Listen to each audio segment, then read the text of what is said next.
Okay. Folks, we had to do another parter for this one. This episode was too good, too juicy to just end off on one. But for those who don't know, folks, welcome to Bottles and Bricks, a Last of Us podcast. I'm your host, Ronan Unchained. I have my compadres with me who I love talking Last of Us related stuff with, Gianni Bravo 6 and Jarrell's Alexandria. How you boys doing? Fantastic, man. Nice. Good. It's going. I know last time, Johnny, you had just seen the episode, so I was just like, I felt bad. I'm like, oh god, you gotta like immediately talk about this. But I'm like, all right, you've had a couple days before we get into the latter half of what we talked, but a couple days now sitting with you. How do you feel about this episode as a whole? Oh, I mean, I watched it again yesterday with my parents. So I've had time to sit with it now and kind of appreciate it a little bit more. The first time I watched it, I think it was a little bit of an overwhelming experience just because it was so much being thrown at you. Obviously, like you got iconic stuff from the game, you get the return of Joel. Like it was just a lot of emotions. You get new stuff like seeing him as a kid and like the Eugene stuff, all that. Like it was just a lot to take in. It was a very, very meaty episode. So I think it kind of it just overwhelmed my senses, my emotions a little bit. So like I had like a lot to say, but I didn't really know what I wanted to say or how to say it. So I'm excited now to be here and hopefully add a little bit more to the conversation than I could have last week. But overall, yeah, I mean, sitting with it, it just it's an amazing episode. I think it's in a discussion of being one of the best episodes of the series. Not even just of the season. I think it's up there. Like, I think season two's given us a lot of the best episodes of the series so far. Like episode two, even episode five before this one, I thought was a great one. And this one, I think this and episode two are definitely the standouts of the season for me for completely different reasons. But yeah, I thought it was really cool that this season so far, like I said, episode two was great because you got insane action and just devastating moments. And then this episode has almost no action whatsoever in like the stereotypical sense, but like how Neil and Craig like to talk about how they shoot like their dialogue scenes and stuff like action scenes. It was an action episode in that way because it was packed with just hard hitting scenes between Joel and Ellie and everybody else and Jackson and getting background on that. Like it was just a phenomenal episode. I think it might be Pedro's best performance in the entire show in that episode. Yeah. And it's up there for Bella too. Of having to go back and forth between, like young Ellie, older Ellie, kind of middle the ground, middle age so far Ellie, like, in the middle. Like I think with every flashback, they both did a really good job of showing the time passing, their feelings changing and all that. And yeah, I think it's just masterfully acted, written, cinematography to shot, directed by Neil. Yeah, it's got to be up there as one of the best episodes of the series. I don't know if I can say it's the best yet because that and episode two, like I said, I love them for completely Yeah. different reasons, Night but and day. they're definitely if I had to pick the two best episodes of the series, I probably would pick those two so far, personally. But Yeah, those are in contention. And I think once we finish this season, we'll start doing that. We'll do a stream just dedicated to the season as a whole review. And then we can, mm-hmm. if anybody wants to, we'll do the ranking and be like, how do we feel Yeah, about this stuff? Because I think a tier list would be fun. I think there's still much like even in season one, there's not a bad episode in sight Oh because each no, episode has something to grab and to yeah, do an hour talk or more of a stream on that. But some have more as a whole more yeah, weight and more dynamics between absolutely, pacing, editing, cinematography, performance, and just the overall package. I think. yeah, absolutely. Um, Yeah. I mean, every episode serves a purpose. It's just some episodes, obviously, like you said, have more meat to them than others and have more depth to them than others. yeah, But yeah, I there hasn't been a single episode of the entire show where I've sat there and been like, wow, I really don't like this. So um it's been great so far. And yeah. this episode just kept that going and added another one to like S tier for me if we're talking in tier list terms. Like this is one of the best. Yeah. Yeah, folks, just give me a heads up. I can't believe I'm doing what other people usually do. But don't forget that if you're a Last of Us fans, share the enthusiasm, let people know that we are live. Doesn't matter where in the world they're at. If some people are late up at night or very early in the morning, tell them to hang out with us and give their thoughts in the comment section below in a respectful and constructive way, if possible. I know we do have a couple of comments down here. We have T. O'Neill saying, Ellie's you swore was a double entendre. Yes, it was about Eugene, but it was also about Salt Lake City and how in both instances Joel lied to Ellie. And as Gail said to Tommy, the girl is a liar. At least lies better than Joel than most. Then man has no poker face, none whatsoever. If you recall, at the end of episode 1 of season 2, when Joel sees Ellie approaching the house, the scene cuts away from Joel to the firecrackers that eliminated the exposed pipe that cordyceps roots inside. And because of Joel's shooting of Eugene and the lying, it explains why Ellie is hostile that night towards Joel after shoving Seth to the ground. Yeah, I mean, in that instance, Seth deserved that shot. That shove. He did. Yeah. Harder than the game. The MVPs of this episode, hands down, were Tony Dalton and Pedro Pascal. I would also add Bella there because I think Bella does a lot with this one, but I don't disagree with this notion. I would just plus it as well. Age reviews, how you doing, man? Everything about this episode was perfect to me except for how they handled the port scene. Ooh, hot take. Opinion, but hot opinion. Getting rid of Ellie, finding out on her own, and using Eugene to combine two iconic scenes was disappointing. To each their own. That's I've seen a little bit of that, and we'll get into that. And yes, Bella put in the work this episode as well. Hello, Ronan. Sub Gianni, nice haircut. Hey, Lance. Thanks, bro. Appreciate it. Folks, yeah, you best believe you'll see more of Lance Geek Drums in this channel more as we have iron in the fire, shall I say. But yeah, let's see. I think, well, we'll start off here, and I just want to just check first. Jora, how you doing? You good with the mic and all that? I don't know. How am I coming in? You good? Yeah. You're good. Okay. Okay, so let's start with you then, Jarrell. Because we finished off last stream talking about, it was Ellie coming out in a very abrupt way that you can see she's proud, but yet feels bad that Joel had to abruptly find out this way. I think she would have wished in a better scenario told him or him figure it out in a very more calm way. But that leads to Gail mentioning that the moth represents death and it's not about change, or that's butterflies, which then leads to, I believe 2 years later, Ellie is prepping to bring up the conversation. What the hell happened in Salt Lake City? This and this happened. What does this mean? And come knocking that morning is Joel and says, it's perfect time for your birthday, 19th birthday, your first patrol. So, oh man, they go on a patrol, and he's showing her the ropes. It seems like it's been a while since they've done something as this wholesome together. I think that night when she came out was a big detour in their dynamics as father and daughter, and it leads to Eugene needs help. And they find Eugene, he's bitten, and now it's like, what do we do? And for those who don't know, this is not in the game. It's I think it's one of the pluses of this show is that even though we're fans and we know what's going to go down, we still don't know how we get there in this interpretation. So how did you feel about this version and how we encounter Eugene differently than we did in the game, Jarrell? Boom, boom, boom, boom, boom, boom. That's funny. That's actually a saying that I have not thought about often. Well, at least, the only thing I really thought about is sort of just the lie that Joel spins more so.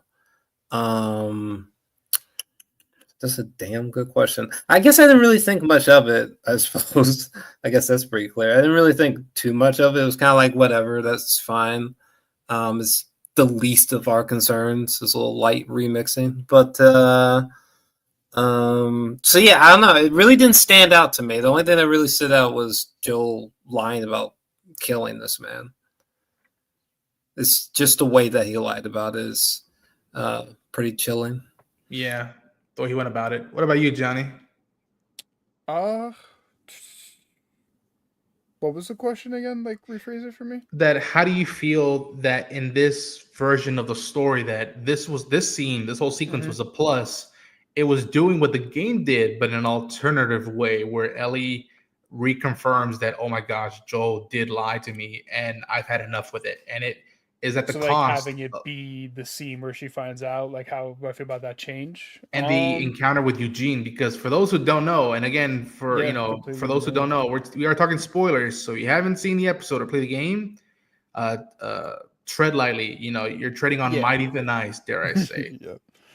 I personally like the change, because I think Neil or Craig said it in the behind the scenes, and it's true. Like the way Ellie finds out in the game is very video gamey, where like she randomly just rides off in the middle of the night to Salt Lake City, and just so happens to stumble on a box of like Mel, I think it was, like leaving a little audio log, basically saying that, oh, the only man that could have made the cure is dead. Like the Fireflies are done, we're fucked, pretty much.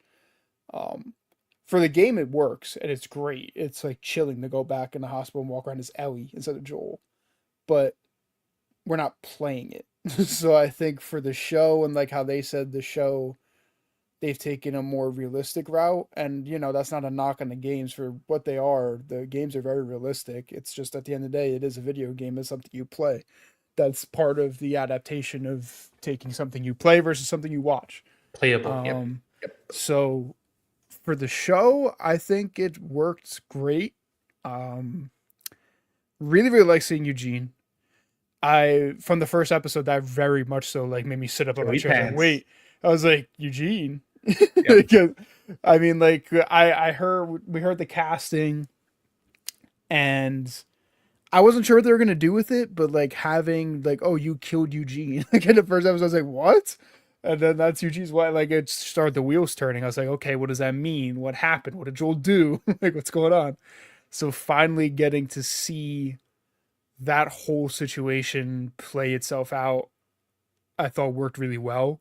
Because even though you know what's going to happen, you don't know how it's going to happen, what Joel's going to do, how bad it's going to be. Because Gail just says to Joel, like, like, I get it. You had no choice, but it's the way you did it that makes me fucking hate you.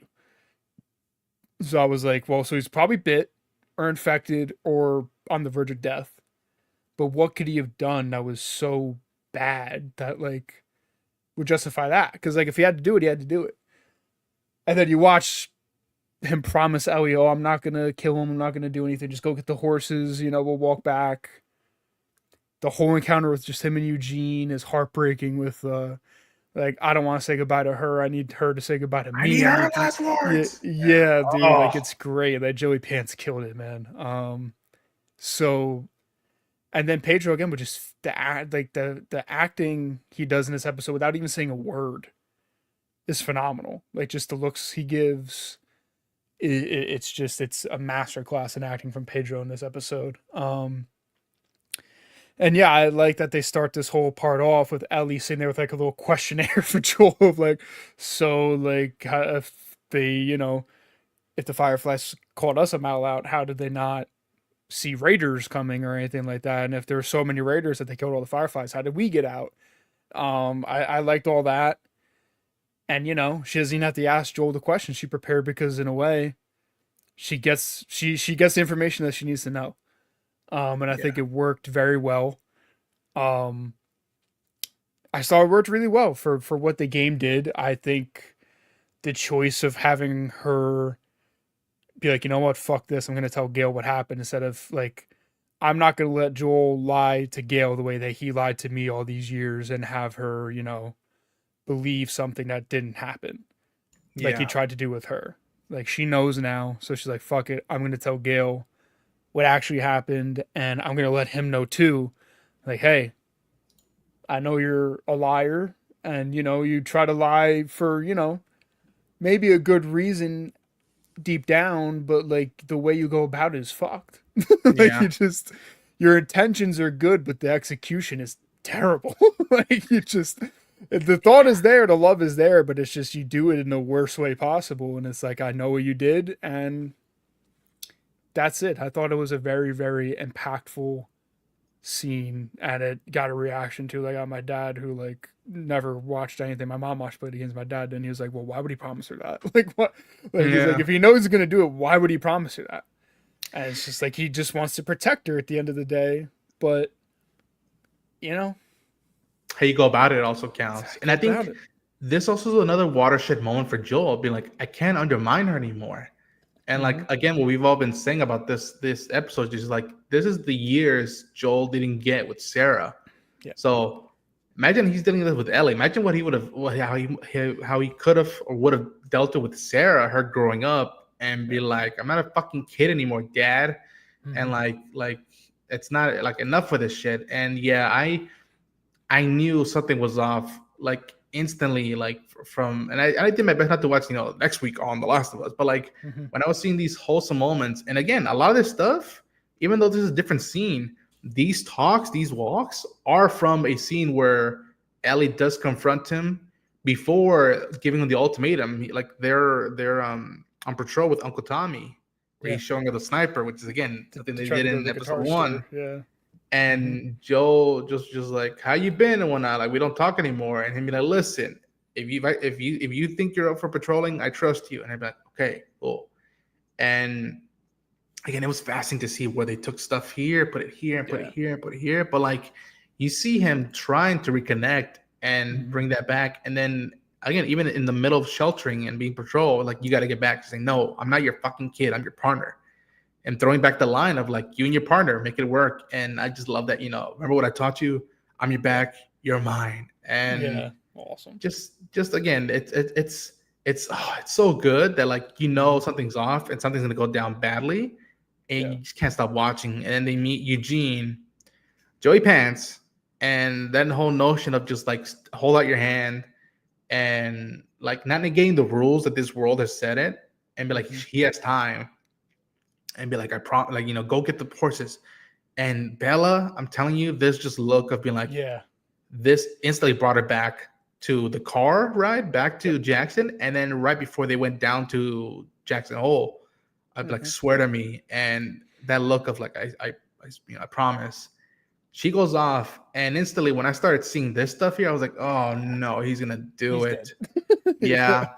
And I was just like, no, like, come on, Joe, not this time, not like this. And he makes that comment of like, oh, I didn't expect the cordyceps to make you cold or whatever. As soon as he said that, I was like, dude, I was like, why the fuck would you say that to Joel when he has a gun pointed at you and he wants to kill you? Like, why? Why would you say that, dude?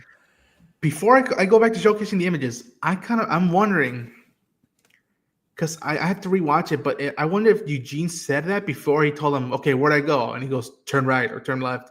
He does. I wonder if Eugene had not said that, he might have actually like. I think that was a nail in the coffin, dude. Because I think that's why, like, I don't know. Like, he promised Ellie. I don't know. Like, I think, I don't know. Like that. That's why, like, it's so well written. It's like I could see maybe him not saying that he would maybe try, like maybe, but I don't know. I'm kind of skeptical about that. I don't even know if I believe that fully, but there's a little bit. But yeah they're walking. And he's like, oh, man, I didn't expect the cordyceps to make you feel so cold. And then Joel kind of like looks at him for a second and they stop. He's like, yeah, which way do I go? He's like, go right. And then, or left, whatever he said. And I was like, that felt like a poker hand of like, you're dealt a 20. Are you going to stay? Or are you going to hit? And like, no, I'm staying. Like, fuck that. I'm not going. And like you said, you alluded to it, like, I need Gail's last words. And like, if you love someone, you'll always see them. And it's sad when even like, I can't even imagine how many times he sees Sarah in his day-to-day life, even though he's living with Ellie. Got that a little bit in the episode in season 1 when they first show up in Jackson. He keeps seeing Sarah everywhere, like that girl that has like the similar hair as Sarah with the little kid. And then he's like about to go to sleep at night and he sees Sarah. So I figure it's probably all the time. That's where my mind went too. Was like, oh, he's talking about Sarah. And Neo is a devil when it comes to like this shot of like you don't hear the shot and you see the birds flying away, and that's like, there's like a little bit of like a bass hit in the music, instead of the gunshot, and then you see the birds fly away. I was like, Neo, say that. I was like, that's awesome. And this is another thing. I'm like, what the fuck are you doing to me, Neo? Of like dragging Eugene's body the same way Joel's gonna be dragged down a few months later on. Even I kept saying it too. It has the same blood like stain in the same spot. Joel, and I was like, This is the part that blew my mind with Bella, of like her, like I could see everything. I could hear her thought process be like, oh my fucking God, he did lie to me. No, please, God, don't do this to me. I'm like, Joel, why would you do this to me? And her like just almost being in denial right there. This is the denial phase of like the tear shed, and then just like, Ellie, I had no choice. And it's just like, God damn it, Joel. This is one of the, again, like he says, and we'll look to later, I would do it all over again. But I'm like, Joel, like not this, like this time, just be forefront, or like say we can't like you kept saying it, we can't risk it, and him even throwing on the we have rules in Jackson. This is the rules, and I listen again. Catherine O'Hara also as well being vulnerable in this moment, and a lot of people have been saying Bella, fucking Ellie was out of context at this moment. I'm like, okay, I get it. You want to cut the cycle of lying now, but like at the cost of Gail's like moment of peace, like you cut through the cords to be like, he lied to us both, and then he shot him, and then just that look of like no, you're not just throwing this at me right now. I'm like, what is this? Then you swore, and that, dude, from when we saw this trailer, during the South by Southwest, I think it was the footage for that. I was just dreading. I'm like, oh my, and it's the smart of them being like, it doesn't look like Salt Lake City. Are they going to do this in this season? And it's going to be outside of Jackson? And it's just like the context of where it's gone. And just travesty, man. Fuck, man. And then, oh, Lord. What, again, we've been saying it since the last stream. What a fucked up way to do birthdays each year. We spend birthday, and it's like, it's a fucked up. Now onwards, how does Ellie celebrate her birthday now? Because she has good memories and bad memories from her celebratory day now. Yeah. I don't know. I mean, I don't know, man. I'm just hanging out in the garage. Listen to Nirvana and shit. Listen to Nirvana in the garage with a joint. Yeah. I don't know. It's fucked up. Like, yeah, I mean, it's just, yeah, all the acting and that scene is great because, like you said, you can see the denial, the like realization and kind of acceptance, like the shock on Pedro, and like then just him realizing what she's saying to him too. Like, it's just, everything is so well done. It's a scene that really worked for me. Just really good. I don't have the shot in me right now, but even Gabriel's look, Tommy's I was gonna look say too. Joel. Tommy's even like, Joe, what the fuck, man? Yeah, that was also a look of like, what the fuck you doing, bro? Which then transitions to the Jackson dance, New Year's Eve, and it's the point of view of Joel sitting in that ball, which we never got in the game, about how he's really taking in that, looking at Ellie's life through that just perspective, and say good night, Uncle Grumpy, good night, Uncle Grumpy, and then see a kiddo, and then even Maria, listen, Maria being like, listen, I know I was out of place by saying you're a refugee, but you mean a lot to all of us, to both me and Tommy, and that your family. And she reiterated that to him, like, your family helps out. If you need any help, you need to talk, just let me know. Like, I'm here. Yeah. And him appreciating that. And then, fucking Seth, Dykes. Yeah. Boom. And again, the context of this episode, Joel's dad was a cop who beat him and Tommy. When the first encounter that we see in canon, if you will, it's 2 months later, but like when Joe and Seth have a talk and they make a trade, I used to be a cop. That look of Joe being like, oh yeah, I knew a cop once. And that shove now, even the shove now has more weight to it. It's not just bigotry. It's the scars of childhood being pushed away. And then, I don't need your fucking help, Joel, which then cuts to Joel getting that guitar. For those who don't know, he was playing, and I'm pretty sure they confirmed it, but he's playing Helplessly Hoping by Cosby and Nash and them, which is a beautiful song about, again, helplessly hoping that something good happen, like eventually, that the light will shine. And, we get, Ellie passes him, and then comes right back, which I for sure thought they were going to stick to this till the end, but it makes sense that they did it. They're like, we're not going to make people wait years for that moment. We got to do it this season. Yeah. And we get the porch scene. Right. This is the scene. Yeah, Dare I say the scene of the franchise, in my it opinion. I is. think. It is. It's Um, that's why Leo Jarrell, even said like he this is the most nervous he's been to direct yeah, anything because he knew. I think you ask almost every Last of Us fan what their favorite scene is. A lot of them are going to say the porch scene. yep. Like level, you'll So get different answers, but scene, yeah, I the know. the the porch scene. What about Yeah. it? Well, I was going to ask you because from the get go, when we realized that, we both love, all of us, I think collectively love that cold opening. And then we saw the Neil Druckmann directed title, and Jarrell was like, yeah, it shows. Jarrell, when this shot occurs, are you nervous? Or are you just engaged? How are your emotions going into this scene before it starts playing out itself? Um, this is also something I have not thought about. I mean, I love the episode, Right. so I mean the scene is at least good.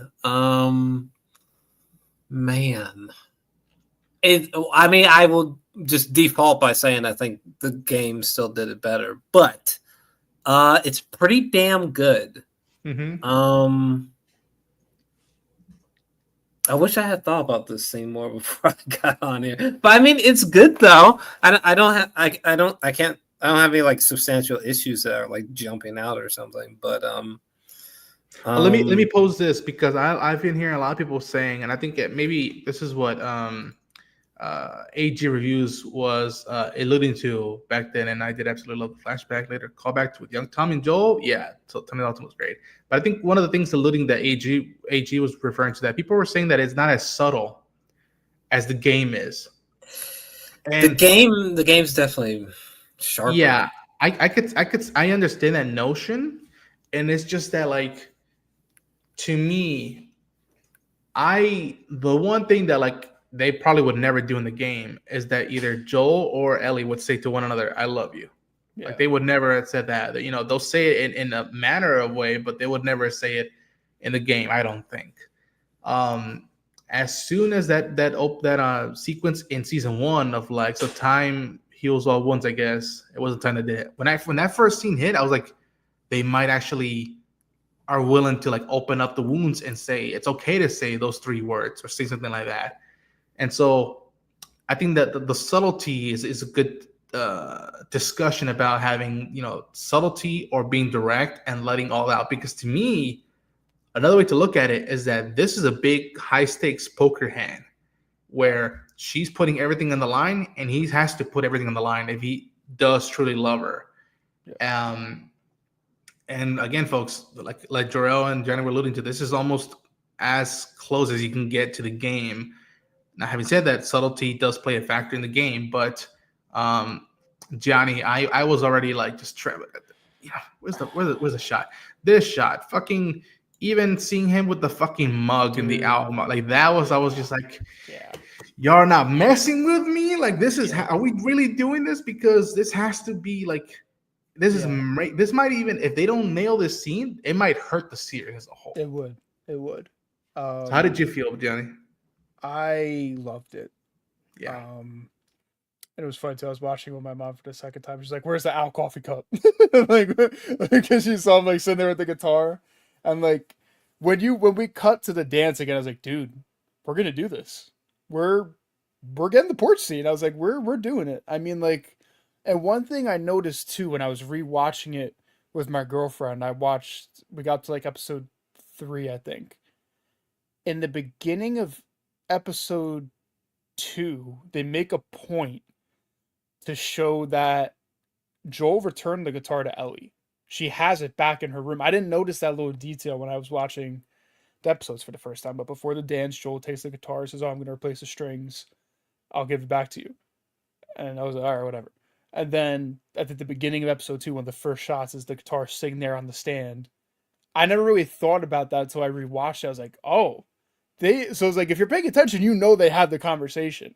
Yeah. So rewatching that before this too, I was like, I already knew they did. There's no way. She did fucking we all knew she didn't walk back in that fucking garage. Like she came back at some point. Like, but rewatching that episode, I was like, wow, they laid the seeds for that too. Of like, well, the guitar's back, so they talked. And her line to Gail too, say that was the last conversation. Like we all knew, but anyway.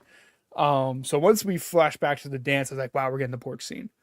And then you just cut to Joel. I love seeing his POV at the dance, just hanging out with Tommy and Maria. Like you said, I just love everything with him and Benji and Tommy and Maria giving that really nice tender moment of like, we love you, we care about you. That's probably their last conversation together. Like, you get to see his last conversation not only with Tommy, like Tommy said, oh, save me some of the alcohol, I'll be back.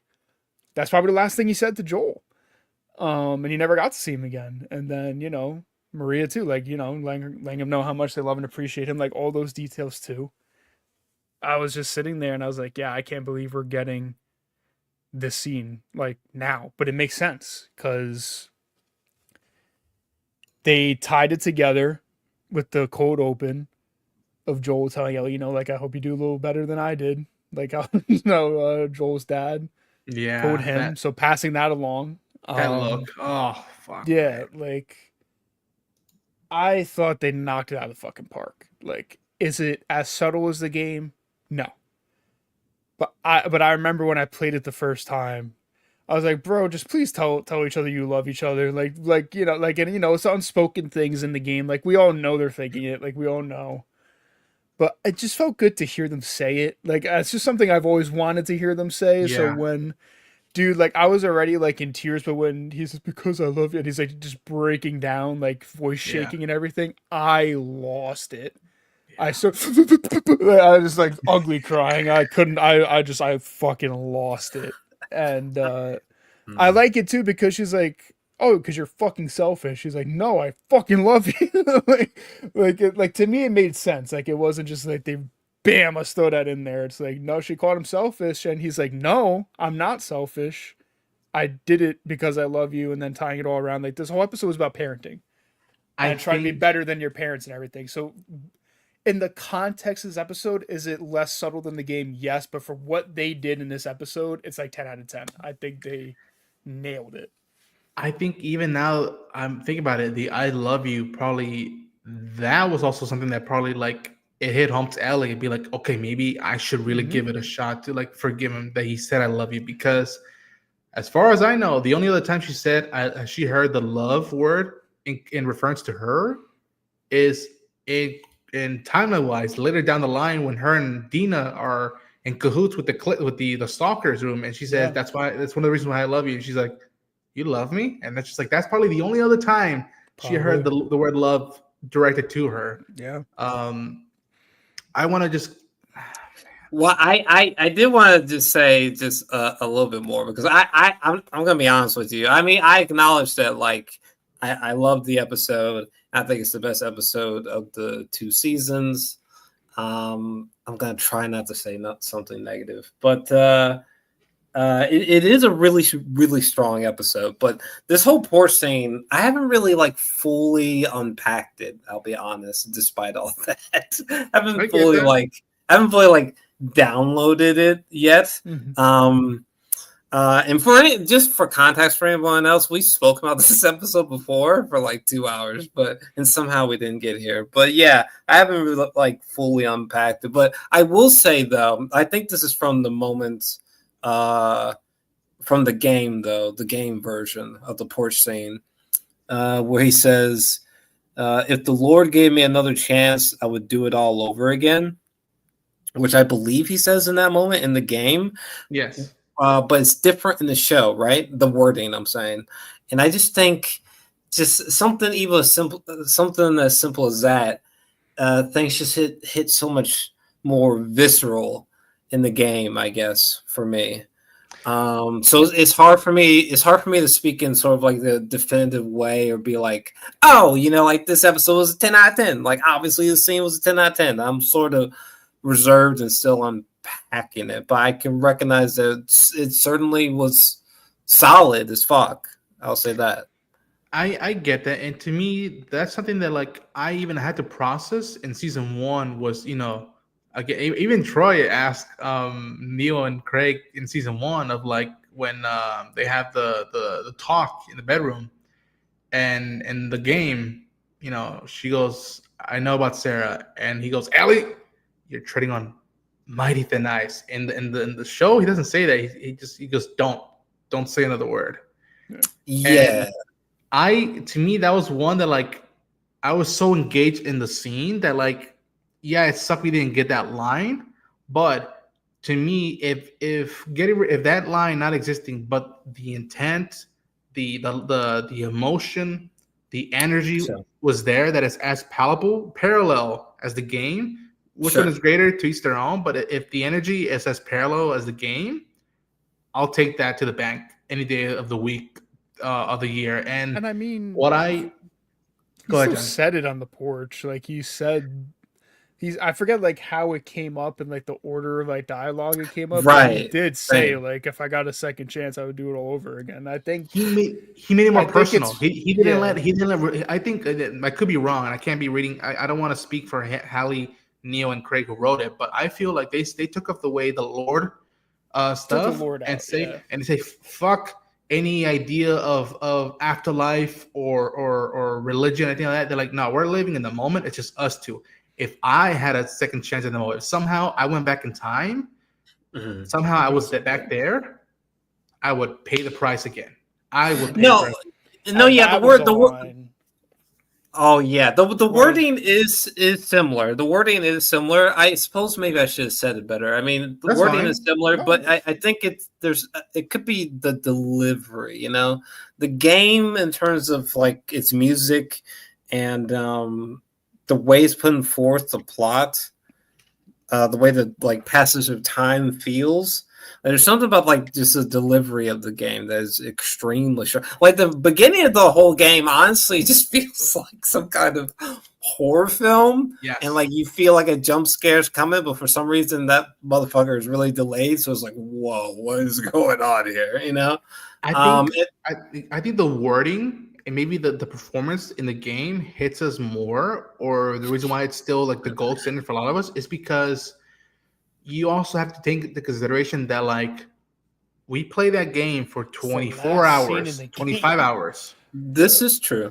This And is true. up until that point at the end of the game, we're left thinking, okay, the very last thing they said to each other was just like, "You okay, kiddo? You know, he had no right. You do. I don't need your fucking help." That was for us. That was the last thing we thought they said, and up until that point, it was just tragic as fuck. Yeah. And then they were kind enough to like say, "Okay, listen, the blow is still there. We're not gonna take back the blow, but by the way, here's a little like." We there's a sequence we white it out.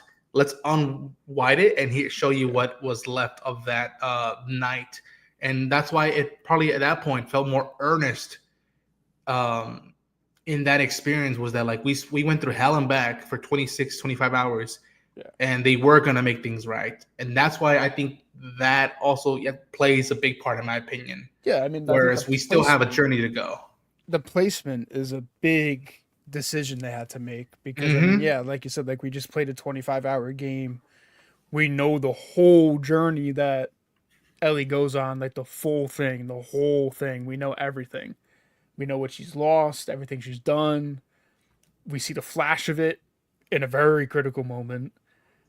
And then they go back to it. And then they end the game, and that's it. Where this recontextualized a few episodes. Yes. This in the game it recontextualizes like 25 hours and a whole slaughter spree you went on cross country. But and to speak on like, you know, there's differences also between like video game Joel and show Joel. Like video game Joel, like when he says I do it all over again, it's like, you know, like a like I'm laying down the law, I gotta fucking do it all over again. And his look, dude.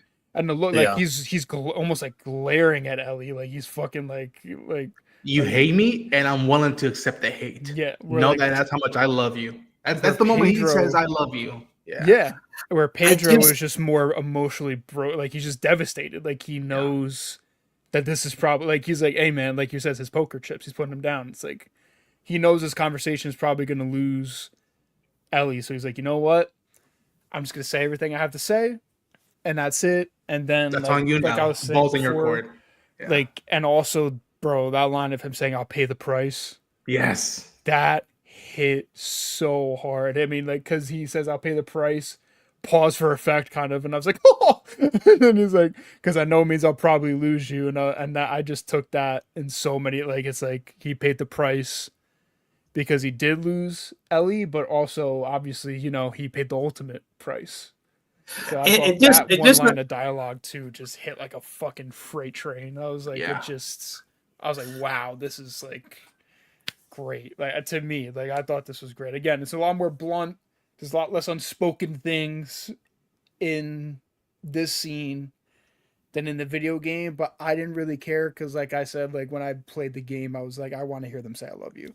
And Yeah. I feel like now it's like if I want to, I got the two versions of the scene that I could have wanted. You The have best the of both subtle worlds. approach. Dealer's Yeah, choice. Yeah. I got either one, and I love them both for Yeah. different reasons. Like Yeah. just how I love this version of Joel and Ellie, I love the video game version of Joel and Ellie in a different way. Yeah. So to me, it's like like I don't know. I've never gotten that whole like, oh well, like it's better. It's like okay, well if it's better in the game, to play the game or watch the scene from the game. Like they're just like.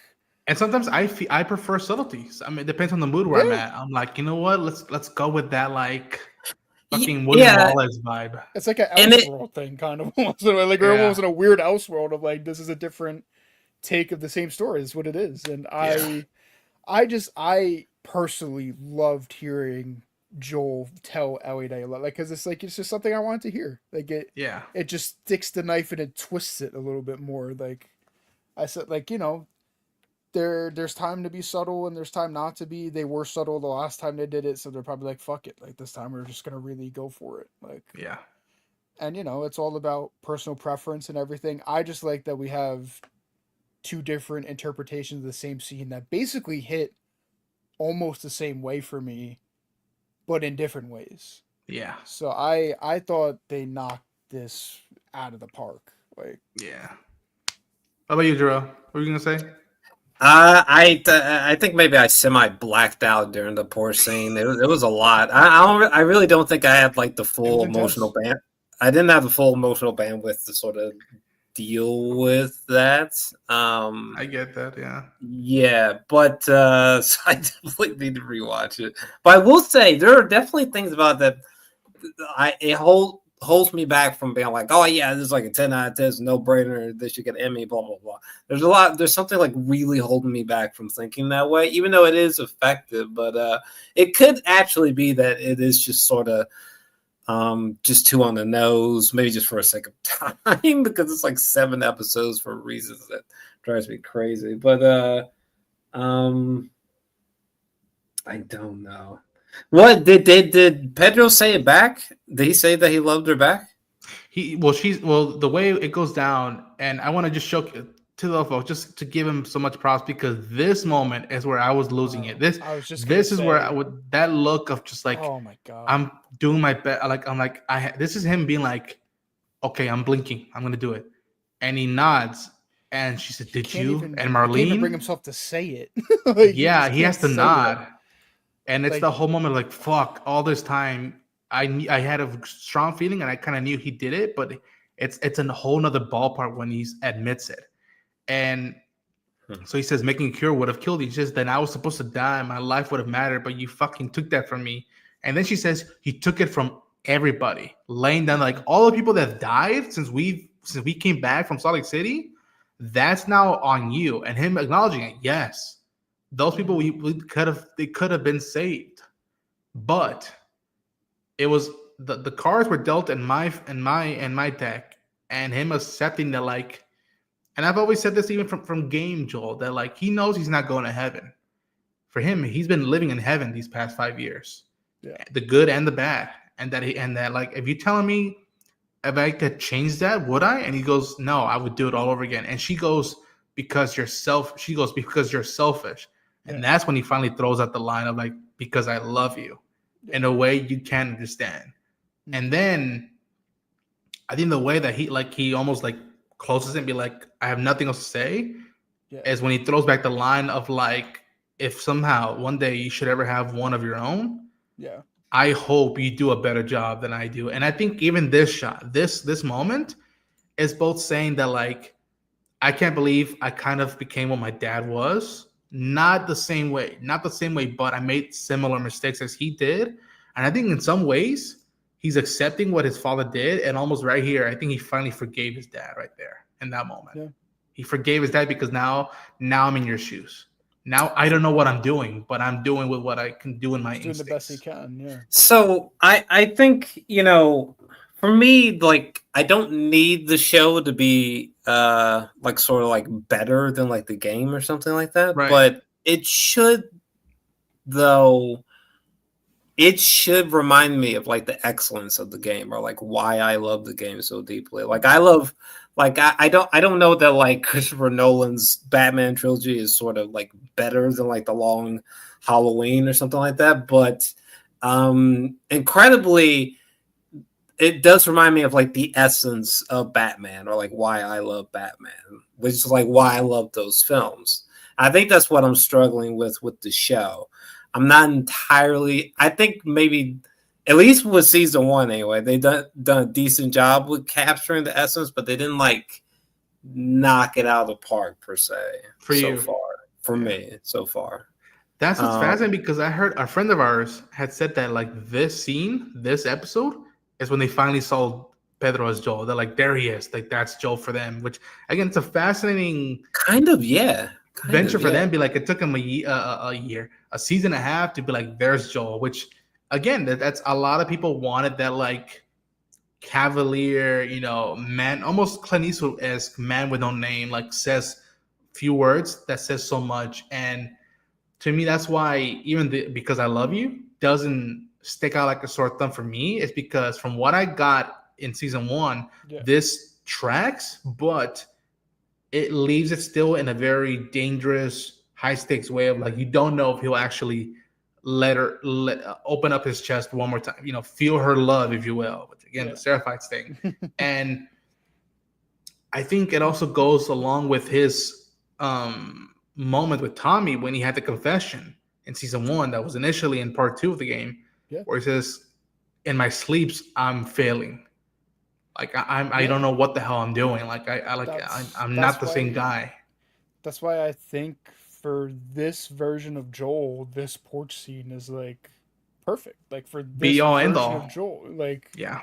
Like that's what I'm saying. Like I can show Joel and Ellie for one reason. I can like game Joel and Ellie for a different reason. Like I think in the game, both of them are a lot colder and more shut off than they are in the show. Like that's something I'll probably get into in the finale when we talk about Ellie overall in the season. But because there's a big difference. But but for this version of Joel, I think this is like just the perfect outcome. I think this scene is Pedro's best scene in the whole show. Him nodding to like he just did the looks when he had to talk, like it's just like everything, like it felt like the scene from the video game, but it also felt like I don't know how to describe it. It felt, I was like they just like in my head I was just like, this is amazing. It felt right for this, like just to felt me, perfect for this to me. And I completely understand where Joro's coming from. I completely understand it. The thing is, my perspective is that like, and I think he would agree with me, that like I didn't want Pedro to do Troy Baker 2.0's performance, because that would be an insult and that would be a copycat. And I hope one day they can get Pedro and Bella on the Making of podcast to be like, we're finally have, Naughty Dog, ego plug. If you need a panel with Troy Baker and Pedro Pascal to talk Joel and Joel, or Bella Ramsey and Ashley Johnson talk Ellie and Ellie, I'm your boy, hit me up. But I would be very interested to see how they both complement and how they'd be like, this is why I chose to do this, because in the game, when she goes, I don't know if I can forgive you for that, you see Joel laying down and just starts shivering. You can hear it in the performance. But then she goes, I would like to try. And in the game, he closes his eyes and you could tell he's crying. You could tell Ellie is crying because like, okay, I'm choosing I'm choosing to give you another try because that's how much I love you. And then he replies, I like that. And which is why, dude, I'm gonna say it. After she says, I but I would like to try, he looks back at her, doesn't say anything, and they cut away back to them back in the theater. And I put money down right now. The end of this story, whether it's in season 3 or season 4, I think the last thing is they're gonna go back to this scene. They're gonna go back to the scene the way they went back to from season 1. They're gonna go back to that scene, and it's gonna be like, I like, him being like, he probably will say, I like that, or okay. And I want to throw another bet. For those who don't know, after part 2 came out, they said they shot the scene. It was very emotional. It was beautiful. They said, I'll probably link it up later, and I'll send it to you both. Neil said they shot a take where she says, okay, I'll see you around then. Yep. And she walks away. They said they shot a take where she's okay, and he says, yep. And then I think Ellie walks away and then goes right back and runs to Joe and hugs him, and then runs off. They said they did a take like that. I'm willing to bet they're probably going to do that for the show, and that's going to be another like the last blow of like, fuck, they hugged it out, and they'll probably do it because to line up when Ellie tears up, seeing his jacket in the closet, and she goes to it. She touches the jacket and starts crying. Yeah. And it'll probably be a cool mirror of like the last time she had her presence with him, near him, is her hugging her. Of being like, I don't know if I can forgive you for this, but let's try it. Let's try to fix this. And then runs off. And that's the end. That's the last thing they ever did together is they had a hug. Yeah. I feel they're going to do that. And I love y'all, Naughty Dog and HBO, but fuck you guys if you actually go with that. Like it's gonna kick all our asses. I have a feeling. That would be insane. Because I was gonna say that's the only thing for me from the porch scene that was like, as I love that, I like that when he's like starting to kind of break down, choking up, and just like, that was the one line. I was waiting for Pedro to say it and then the cut. So then when I cut, I was like, no, no, I just want that one line. I was like, you gave me enough, but I just want that one line. So I think that's a great theory that could happen because I think you could kind of get the best of both worlds. Like you could give us this scene now. And then you could still give it to us when it's supposed to happen in, the story. So I might support your bet there. And I think that would be great. Because then, best of both worlds. We get it now and we get it then. Just, a little different. Yeah. They already held back on the scene one time. You might as well fucking hold back on it a second time if you want. So, like, I could see that. That would be heartbreaking, too. Like, so, yeah, that's... As soon as I saw that, like, them spending time after the okay, I was like, all bets are off. Like they might do that. Like, they might, like you said, I was waiting for the like, I like that. And I'm like, nah, they shot that. They're gonna hold that in the files, in the flash drive somewhere. Yeah. They probably shot it on film, but like, okay, nobody's gonna leak it. Like, this is what's gonna happen at the end of the shot story. of like Ellie walking away in the beginning of this season after she says okay, and Joel kind of standing there like, she believe me? I don't know. What just happened? Like that's on a hard drive somewhere. I think you're right, Ronan. I think you're onto something there, man. And that's gonna be heartbreaking. Yeah, I think we got a few comments saying that evening. Hello, Red Dragons. You're Ronan, Gianni, Jarrells. How's everybody doing? How you doing, Jeffrey? One of the creators said they need to make a season 4 to cover the game.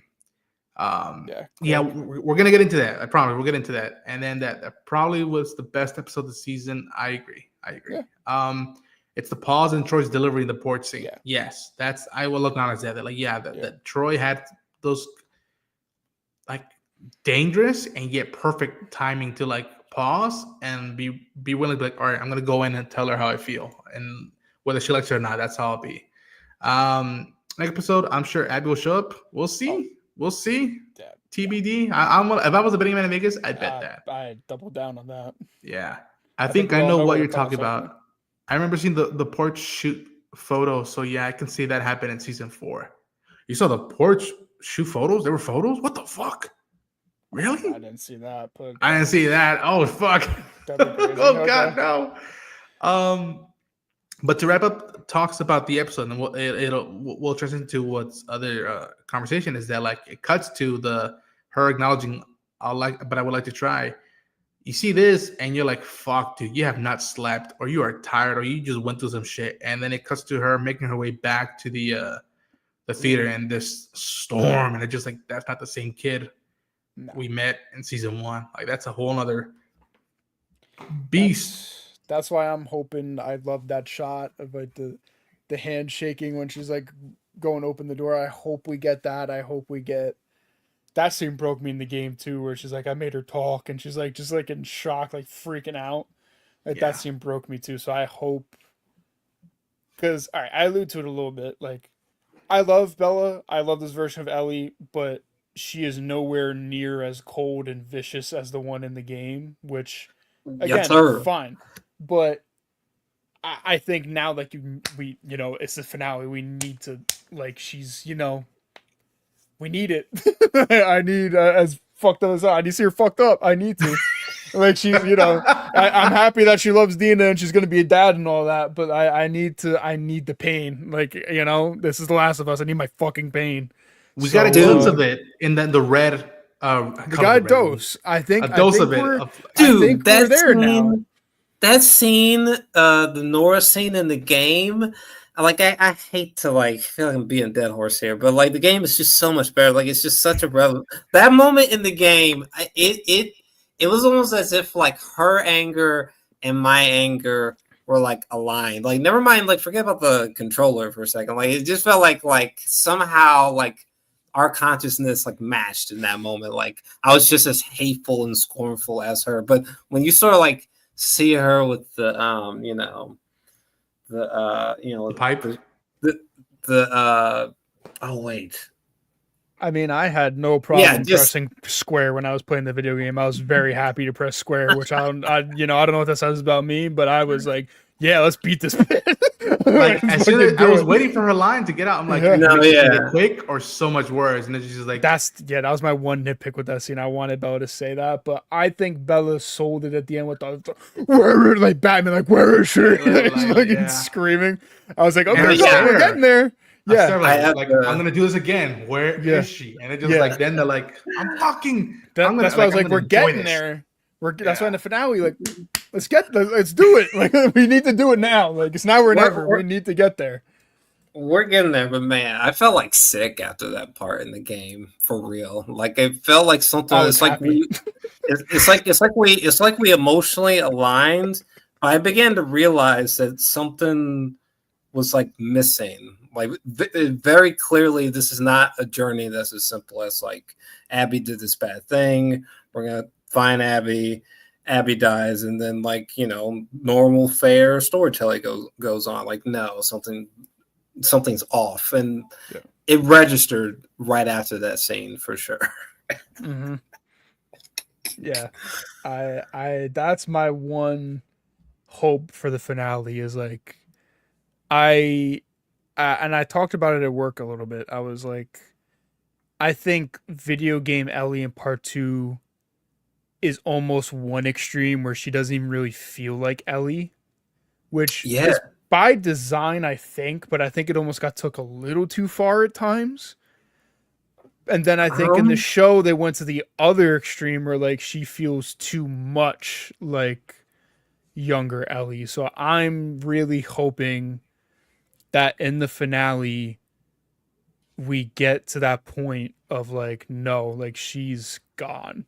like she is fully in the darkness now. Like, I hope that's where we're at in the finale, as fucked up as it sounds. I hope that she's fully just in there. Like, and based on the preview, again, I don't like talking about the previews on like next episode because I think they show too much. Right. I think we could get that. I just really hope we do, because if we don't get that now, we're not going to get it. And I just haven't felt the same visceral anger, hatred, and just coldness from Ellie that's in the game. Yeah. And I get on cutting back on some of it, but they didn't need to cut back on all of it. So I want a little more. that's what's propelling you to the game, no? Or at least Yeah. that's what my experience was. That's And what that's the thing drove too. Yeah, me. you match Ellie's emotions in the game perfectly. Like, yeah, like when I was playing it the first time, I was like, I have no problem murdering all of these fuckers. I don't care. I was like, they killed Joel. This is the price you got to pay. I'm gonna murder hundreds of people for one guy. this is a fair trade to me. I was like, this is the only thing to do before you get the switch. But I was like, yeah. So Yeah. and I get it. You're playing a game, you're watching a show, you're the one murdering everybody, so it's like it feels more intense in the game because you're the one actually doing it. But then I thought about it too. I was like, we haven't really seen Ellie even really kill anybody so far in the show, except for Nora now, really. So Right. I'm hoping in the finale. That's my one hope, and that's like my one criticism I had really with season 2 so far. Otherwise, I think they've nailed it. Like, but I need Ellie to really go dark in the finale. Like, I don't want to say what I need because it's spoilers for what the episode could be. We'll talk about it next week if we get it or don't. But I just need it to go there. I need to be fucked up. I need to see Ellie's body count go up. I need murder. I need carnage. I need all of the bad shit from the game. Well, Maybe I don't want to. No, I'm not going to say that. Never mind. No, that's too no, bad. I'm not going to make that joke.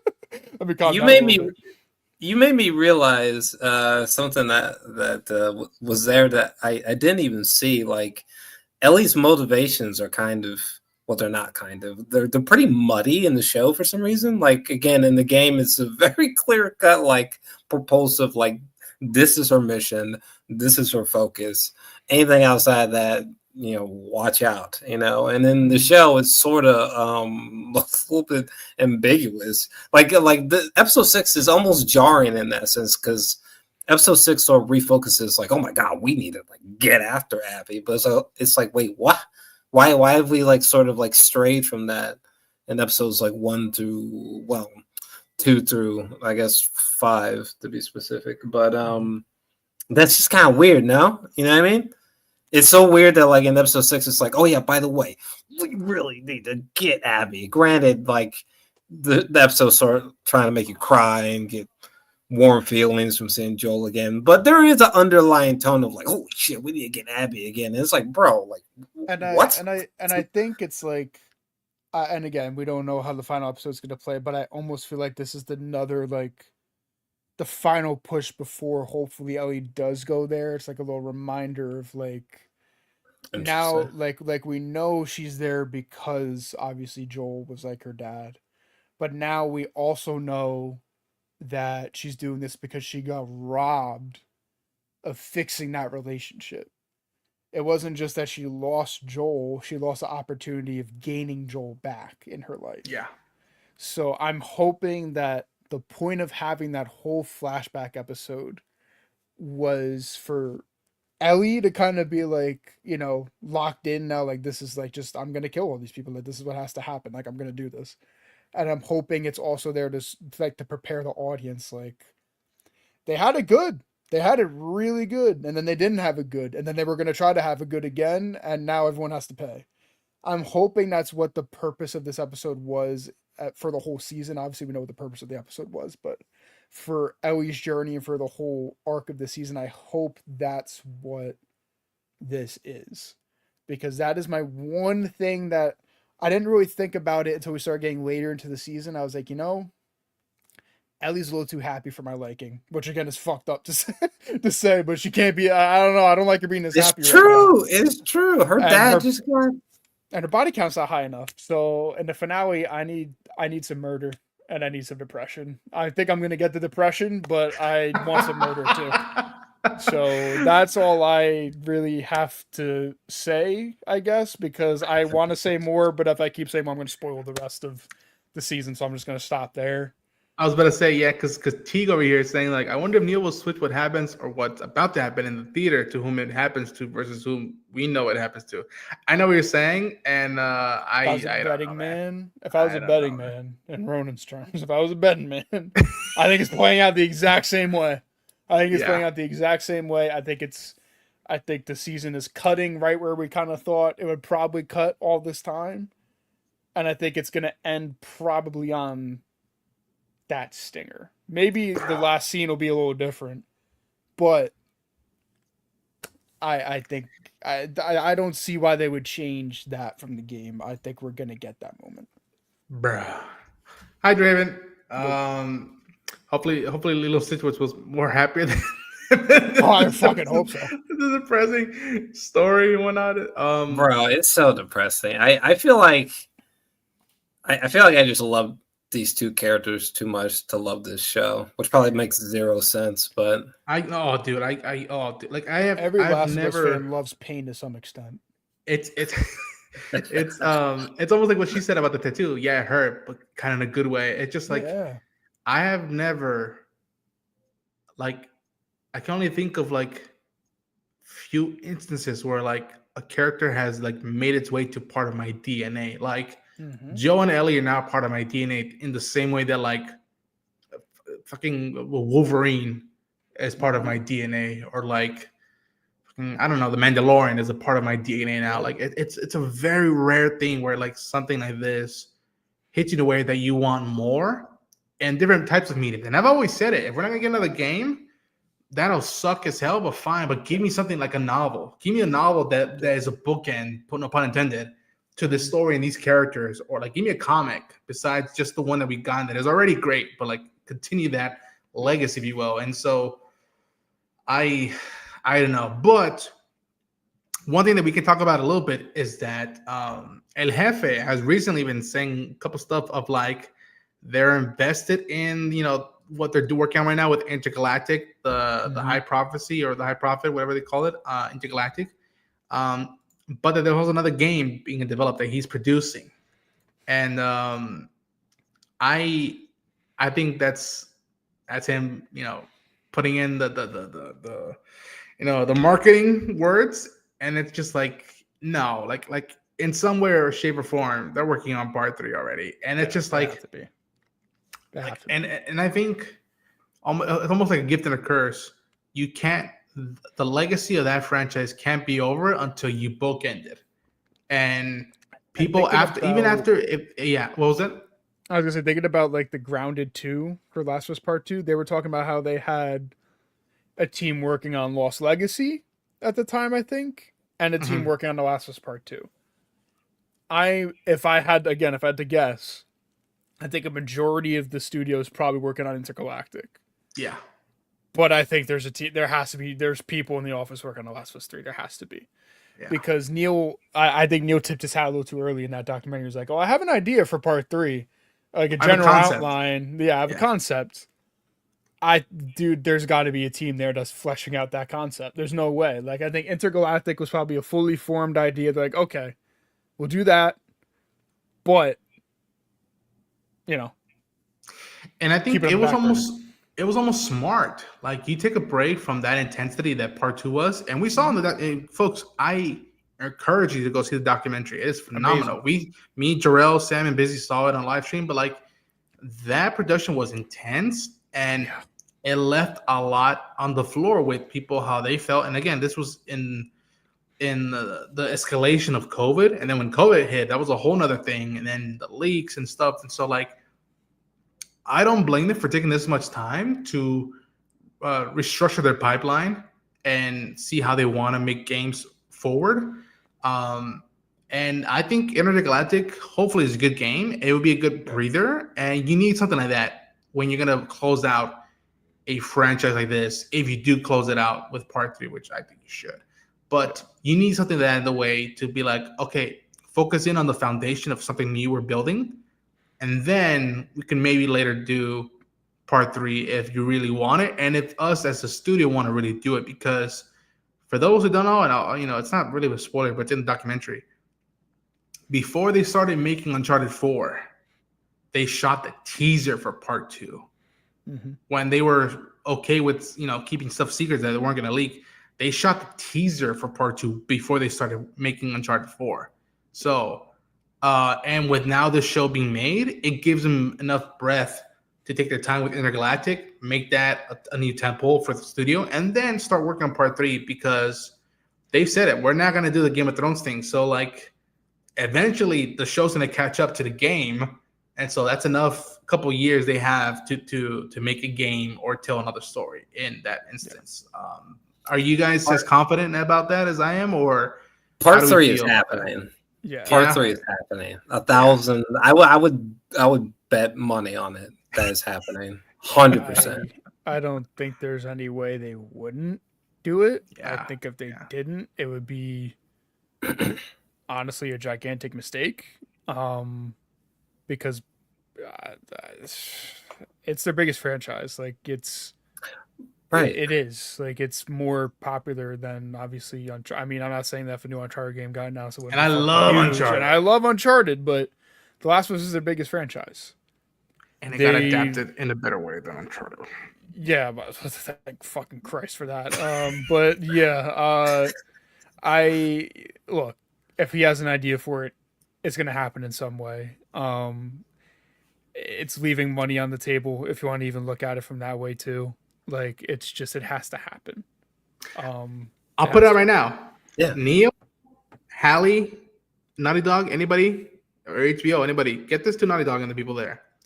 Me, Gianni, and Jorel, I think I can speak for all of us. We will happily make our way to LA to this premiere event for Naughty Dog. And if you want to hear our thoughts about part 3 potential, we will happily give them to us. I don't know how we will do it, or maybe Jorel will do it. I don't know. We will help each other out to fly ourselves there. We'll shoot a podcast episode and we will be there to be like, yo, we want it. And the question I now pose to y'all about this, about the prospects of a part 3, do we want it bigger? Do we want it as deep as part 2, or how do we go? Because my thoughts about the whole time is that you can't. I wouldn't do another 26-hour game. I say do it, simplify it, and then if you want, go back to doing DLC. Do that if you want, or going back to do another book and whatnot, because I feel that like that's how you close in and make something an ending simpler. You don't go big and bold and whatnot. You do that in the writing and in the concepts you have. But I would make it something that like, because he said it. He wants something that should be its own thing, but just as impactful as 1, as 2, and then as 3 will be down the line. I think. How do you guys feel about that? I think I don't know. I mean, I've done like a lot of daydreaming about part 3, and I don't know, maybe things like like a old woman version of Ellie, and she like comes across this like teenage version of their kid or something like that, or trying to find some way of like showcasing like maybe she's the only immune person, or maybe there's like 4 other immune people on the planet and they meet up, or they try to save mankind that way. I mean, things like that, or even like something, starting out completely nuts. We go through some like insane flashbacks as Joel or something that obviously haven't been seen before. But I don't know. I mean, I don't think it necessarily has to be bigger or smaller, but it just needs to be something where like it just makes sense to the story that came before. You know what I mean? Part 2, I think, makes sense to part 1. I think part 3 can make sense in that way. Like, could you imagine like an old man Logan, Ellie? That makes me want to freak out right now. You know what I mean? Bro, what have I been saying to you? What have I been saying to both of you? Yeah. All they gotta do is just watch Logan and Aliens. Just watch those 2. I'm there. I'll buy 2 copies. And the game isn't out yet. Yeah. Like you're asking, like, should it be bigger, should it be smaller? I guess to simplify it, I just want to see the conclusion of this person that I've maybe, I guess my better judgment will come to love over all this time. That's about it, really.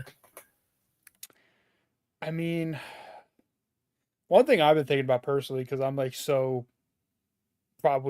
I'm probably too sure that's going to happen, to be honest. So I'm just setting myself up for disappointment. But one main thing I've been thinking is like, does Craig help write the game with like Haley and Neil maybe? Like, does Craig join the team? He? Does he? I was thinking about that too. That's the main thing that I've been thinking about recently. I was like, because in my head I'm like, oh, part 3 is happening. I was like, it's just a matter of how it happens and when. I was like, does Craig help? Or I would does he be think like, would Craig not want? I feel like Craig would not want to. I feel like he wouldn't. I feel like he'd be like, no, make the game, and then when it's time to make the show, we'll talk. I feel like that's probably how he would be, but at the same time, if he got a writing credit, that'd be fucking awesome. That'd be great. So I don't know. Like, that's one thing I thought about in terms of being bigger than part 2. I feel like, I don't know. I feel like it probably would be another long game. They toyed with the idea of open world, which I'm kind of happy they didn't do because I'm not the biggest open world fan personally. I like having certain levels that are open world. I don't know. I would want. I guess I would want it bigger in the sense of like add more gameplay functions, more mechanics. Like don't. Obviously, you can't take away stuff, and I feel like if you're making a game, you kind of have to add stuff. So like they don't have to add anything crazy to me, but I don't even know what they would have to add, to be honest. Like, but I feel like if you're making a game and it's Naughty Dog too, like they know they would have to do something to kind of one up it in some way. What that way is, I don't know. I'm not the one making a game. I'm just the one demanding it. I don't know. I feel like that would be interesting to see because again, like if they basically want to just make a game very similar to part 2 in style of like 25 hours, gameplay's almost the same, the game's almost the same, just the story's different, I would be very okay with that personally because part 2 to me is a very fun game mechanically to play and I enjoy the story and everything. So if they wanted to keep the gameplay and stuff the same, I wouldn't have a problem with it. I know a lot of people probably, it's just a reskin of part 2, and then people probably start shitting on it. But to me, I don't really care how they go about it as long as it's good. I just know I want it. That's really all I know. You want to go big? Go big. The image that's been stuck in my head ever since I finished that game of the prospects of part 3 has been this image. This image of just like just a woman and the boat. Yeah. That I don't want to necessarily talk about because yeah. But like, there's like that's what I'm saying. Like that's the beauty of these games too, and I think just why I enjoy Neil's story so much.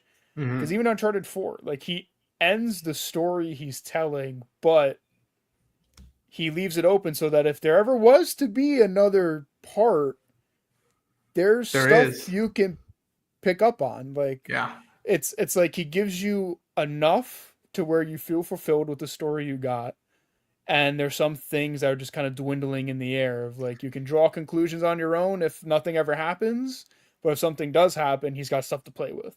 You know what reminds me of, Johnny? Part 2 ended with a lot of stuff to play with. Whoa. It reminds me of Rebels epilogue. Yeah. Reminds me of that. Like by the time we got to that end of that show, I was happy. I cried.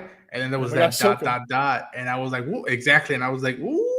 Yeah, man. So, like, give us Ahsoka, Neil. Like, there is stuff up in the air. After part 2 that I would love to see the answer to. There's a lot of relationships that are strained. There's a lot of that I can't go into. I'm gonna start spoiling stuff. But there's a lot to play with. Yes. I feel I don't know. I just it's like I just want Ellie to just be okay, and it's like I just can't get that, or maybe I'm not meant to get that, or maybe I don't know. Is that like a dumb thing to want at this stage? I just don't know. But that's actually okay. I wish that could happen, but like it's not going to. Yeah, there's no opportunities, unfortunately. You know what I mean? Like, unless, well, I know it's gonna end sad and it's gonna probably end bad, and I think one prediction we could all make is if part 3 happens, Ellie's probably fucking dying. Whether and I've already come to terms with it. Yeah, I just heard I've her saying, already- "Don't be what Or, they made or you." can they just at least just give us just some fucking hope at least? Like if, let's say like maybe she's like on a doctor's bed and she's about to die, but like her dying means like producing a cure. See, Like I that's get at least I'll take that. Like I would at least take that. I'd take that. I'll that's say kind of the this. thing is like I Yeah. feel like having Ellie sacrifice herself for the cure is too obvious of an ending. Is it So- though? So I don't know what they would do. I just know she's probably fucking dead, which hurts. But I don't know. If she does do that, I kind of agree. I kind of see both sides. To me, all I want at the end is whether she gives her life for the cure finally, and being like, and I think hopefully she realizes she wasn't the only one, and maybe that brings her her feet back to the ground. But like, you're not the Messiah. Like, and that's okay if you don't need me the Messiah. Nobody should have ever put you on that pedestal of being the Messiah. But whether she gives her life, and like, what's who should we thank? What's your name? Or if we see a graveyard and there's a little kid there visiting this like tombstone. Either instance, as long as either she or someone acknowledges that her name is Ellie Williams Miller, I would die happy like that. I was just like the acceptance of like, I had a mother, her name was Anna Williams, and I had a father, his name was Joe Miller. Like that is all I need, dude. Like it'd be the equivalent of like, Laura turning the cross into an X. That's all I need from fucking Last of Us. Yeah. That's all I need. Oh, Man, I want to talk about theories of part 3, but it's just going to spoil part 2. So I don't. Mouth shut. But I don't know, man. I really want to see how Neil would wrap it up. I really do, because I have no idea what I would expect from part 3. I think we all had expectations for part 2, and they were massively subverted. Yes. This game, I don't even know what to expect. So, like, I don't even know how they could be subverted, because I have no idea what the fuck you would do. I really don't. Like, there's stuff up in the air, what he could do with it, or what he would choose to do with it. I don't know. I have no idea. And that's kind of why I really want part 3, because not that there's no expectation going in, because there is, but there's nothing in my head of like, I want to see this, and this happen. I just want to be like, present it, Neil. Let me see what you got. One last experience. Yeah. And they that's what really excites me. They could get fucking nuts. Like they could go insane. I was just thinking, like, what if they did something as crazy as like, like Ellie like accidentally sort of like starts like some kind of cult following or some kind of religion because of her immunity, and like this weird sort of cycle of violence starts again because someone's trying to like hunt her down because she's become this like Messiah figure or something. You know what I mean? She becomes Will Smith from I'm Legend. I can provide food. I can provide shelter. I can provide security. You get really weird though. We could do a whole stream just talking about like possibilities of part 3, where like it's a fucking safe space to spoil things. Because like, honestly, that's probably that's the only other thing I just thought of. I literally just thought of it. I honestly, it's kind of like just blue sky. I really don't know where you could go. That's why when he said he had like a general idea, I was like, oh. I was like, okay, all right, Neil. If you guys have any final thoughts on the episode or the possibilities, let people know. I think I'm gonna wrap things up for the stream because I get, like you said, we could literally go for hours about this, but I know people's time is short and people have to like do stuff. But I'm gonna say this to have my final thoughts. I love this episode. Mm-hmm. I think it should not be shunned away from awards and stuff. I think there's a lot you can reward this episode, in my opinion. I think it's a gift. I think it's a gift that I now have two perspectives on a lot of moments and a lot of characteristics with this world and these characters. Yes. And in terms of the future and whatnot, another thing that just came to my mind as an idea is that what if one day, if they do part 3, we see a space shuttle make its way to space, and then just someone decides to like let something float in space, and you see like a can or whatever, and inside you have Ellie's cremations, and it has her knife and it has the watch, and it's it's Ellie Willings Miller, and she's floating in space. She got to do what she wanted. She wanted to go to space, and that's how it ends. And I'm like, fuck you guys if you do that. But yeah, that's my final thoughts on that. Muchachos, thank you so much for taking the time to geek out about Last of Us with me again, as always. Let's start with Jarrell. Tell where people can find you and promote anything you got probably coming down the line if you do. You can my main YouTube channel that's on the screen here. You can find me that way. Yeah, I don't know, I'm just chasing down movies. Some reactions, reviews, and yeah. Nice. Johnny?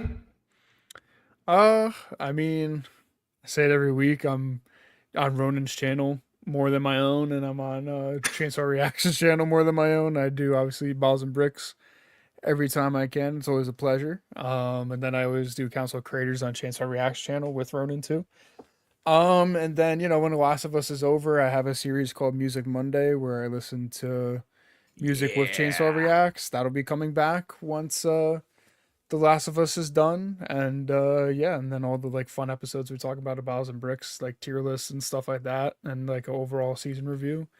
Be a part of that too. So yeah, if you want to hear me listen to music, and I want to start doing gameplay streams again. I don't know, maybe sometime soon. But Johnny Bravo 6 on Twitch and YouTube. I'm more active on Twitch. I'm on other people's YouTubes mostly, more than mine. So yeah. Nice. Yeah, folks, as always, to the edge of the universe and back. Endure and survive. Take care, everybody.